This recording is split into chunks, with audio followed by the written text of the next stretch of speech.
अस्सलाम वालेकुम। अच्छा, तो अब हम जो नेक्स्ट टॉपिक डिस्कस करने लगे दैट इज सुसाइड। सुसाइड में हम लोगों ने सबसे पहले ये देखना है, जो हमारे पास एमसीक्यू पॉइंट है, कि सुसाइड वर्ड कहाँ से इवॉल्व हुआ है। ठीक है, तो सुसाइड, अच्छा ये ना दो वर्ड से निकला है, एक होता है सू, एक होता है साइट, सीडियम सॉरी। अच्छा, इसका मतलब क्या है? Of one self. ठीक है, और सीडियम का मतलब होता है किलिंग। तो इसका क्या मतलब हो गया कि अपने आप को मारना। सही है।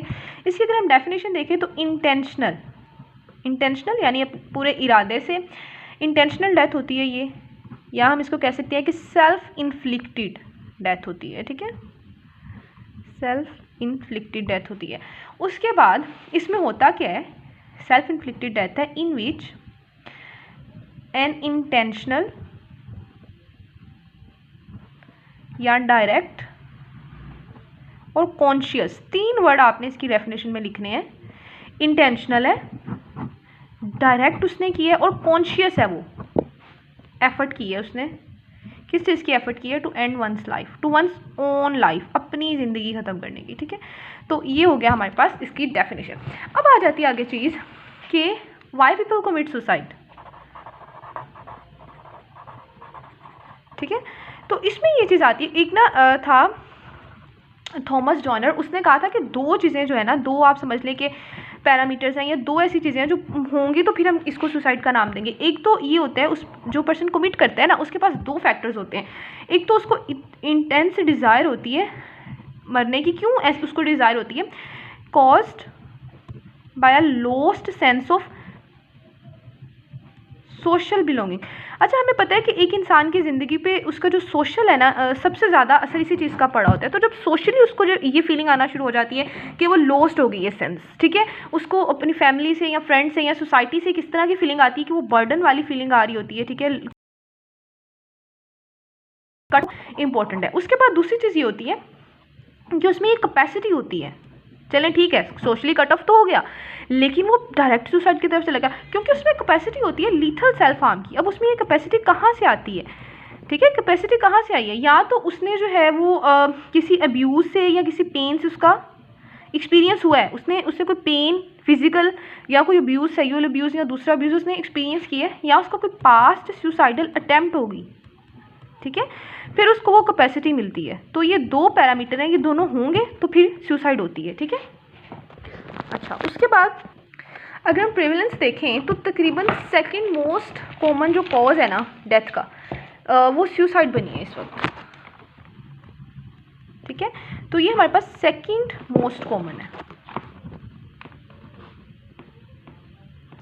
और अगर हम ये देखें कि ये ज़्यादा किस जेंडर में होती है, तो मेन में इसकी रेशो ज़्यादा है। ठीक है, as compare to women, men में इसकी रेशो ज़्यादा है।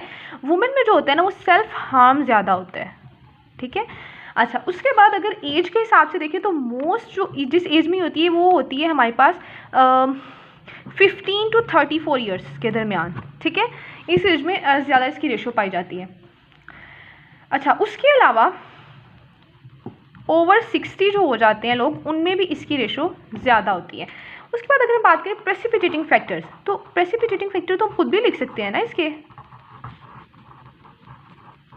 प्रेसिपिटेटिंग फैक्टर्स क्या हो सकते हैं?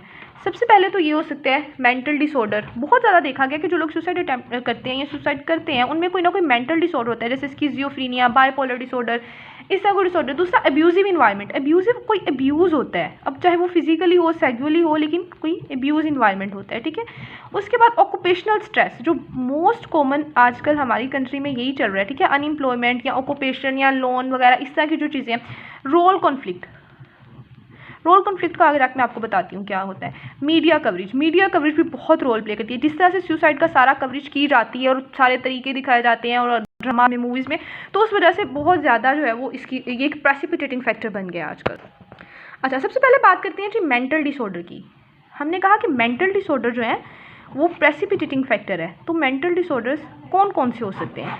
मेंटल डिसऑर्डर सबसे जो कॉमन होता है ना, वो डिप्रेशन होता है। ऑलमोस्ट 90% केसेस में डिप्रेशन ही होता है। डिप्रेशन के अलावा और भी हो सकते हैं। अल्कोहल डिपेंडेंस, अगर कोई पर्सन अल्कोहल पे टोटली डिपेंड करना शुरू कर गया तो बहुत ज़्यादा चांसेस होते हैं। अल्कोहल के अलावा कोई और ड्रग डिपेंडेंस, जैसे हमने देखा था कि ओपियोइड्स पे भी डिपेंडेंस हो सकती है, बेंजोडाइजेपिन्स पे भी हो सकती है।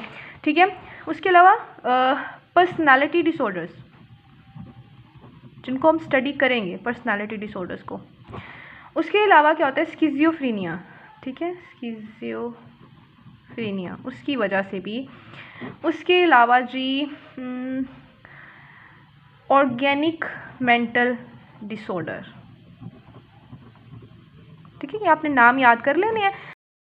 फिर आ जाता है एंजाइटी, जिस तरह से मैंने नाम लिखे हैं ना, इस इनकी जो है ना वो कम होते हैं रेशो, मतलब सबसे ज़्यादा डिप्रेशन है, उसके बाद अल्कोहल डिपेंडेंस, फिर ड्रग, फिर personality disorder, schizophrenia, organic mental disorder और एंजाइटी। अच्छा, अब कुछ और फैक्टर्स भी हैं जो रिस्क को इंक्रीज़ करते हैं। वो फैक्टर्स कौन से हैं, चलिए यहीं पे लिख लेते हैं इनके साथ ही।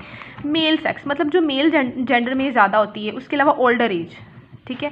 उसके अलावा लिविंग अलोन, अगर कोई इंसान अकेला रह रहा है, जैसे लोग अब्रॉड चले जाते हैं, फिर वो अकेले एक फ्लैट में रह रहे होते हैं, वहाँ पर उनको सोशली अनएम्प्लॉयमेंट का सामना करना पड़ा या सोशली कोई और टेंशन है, तो वो डिप्रेशन में चले जाएंगे और फिर बहुत ज़्यादा चांसेस होते हैं, ठीक है।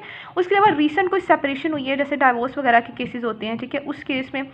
उसके अलावा अनएम्प्लॉयमेंट, जिसको पता नहीं तब से मैंने कितनी दफ़ा कह दिए हैं। उसके अलावा जी कोई भी स्ट्रेसफुल लाइफ इवेंट, ठीक है। तो ये आपने सारे फैक्टर्स लिख देने हैं कि जो प्रेसिपिटेटिंग फैक्टर है वो ये वाले हैं, जिनकी वजह से आजकल सुसाइड हो रही है, ये प्रेसिपिटेटिंग फैक्टर, और ये वो वाले फैक्टर हैं जो कि रिस्क को इंक्रीज कर देते हैं। अच्छा, उसके बाद अब देख लेते हैं जी रोल कॉन्फ्लिक्ट को। दो चीज़ें थी, एक मेंटल डिसऑर्डर को मैंने एक्सप्लेन करना था, दूसरा रोल कॉन्फ्लिक्ट को। बाकी चीज़ें तो आपको पता ही ना, स्ट्रेसफुल लाइफ इवेंट तो आप खुद से भी लिख सकते हो कि क्या क्या हो सकते हैं। रोल कॉन्फ्लिक्ट ये होता है, अब एक पर्सन है, एक इंसान है, वो सिर्फ इंसान तो वो है, लेकिन उसको एट अ टाइम बहुत सारे रोल प्ले करने पड़े होते हैं। वो स्पाउस भी है, ठीक है, वो पेरेंट भी है, वो कोलीग भी होता है एट अ टाइम, वो एम्प्लॉय भी है, वो बॉस भी है, मतलब उसको एट अ टाइम बहुत सारे रोल प्ले करने पड़ते हैं। और इस वजह से फिर वो डिप्रेशन की तरफ चला जाता है, जब डिमांड ज़्यादा होती हैं और वो उनको पूरा नहीं कर पा रहा होता है, ठीक है, सोशली वो फिर अब इन सारे रोल्स को प्ले नहीं कर पा रहा अच्छे से, तो फिर जो है वो बहुत ज़्यादा चांसेस होते हैं।